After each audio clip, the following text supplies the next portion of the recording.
Nous allons évoquer aujourd'hui le retour de congé maternité. Une salariée peut se faire licencier à son retour de congé maternité. C'est vrai, étonnamment, on se dit protégé pendant qu'on est enceinte, mais aussi au retour. Mais non, il y a une exception, c'est la faute grave. Alors une faute grave qui est étudiée très durement par les juges, qui vérifient bien les preuves, les pièces apportées par l'employeur. L'employeur a des obligations vis-à-vis de la salariée.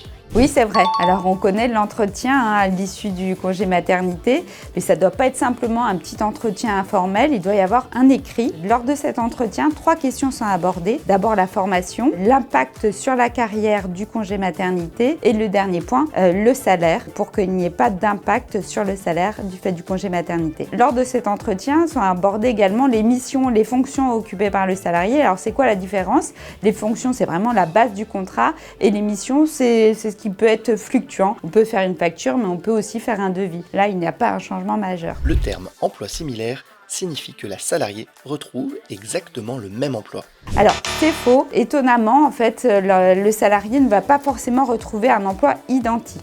L'employeur a une obligation de proposer en priorité cet emploi-là, mais parfois, il y a une réorganisation durant le congé maternité et il ne peut pas le faire. Il doit proposer un emploi, ce qu'on appelle similaire. Alors, parfois, l'employeur tente d'abuser de cette qualification d'emploi similaire en disant à la salariée « tu vas changer de région et j'utilise la clause de mobilité ». Alors ici, il y a eu beaucoup de jurisprudence qui nous disent que cette utilisation est discriminante et le licenciement a été annulé.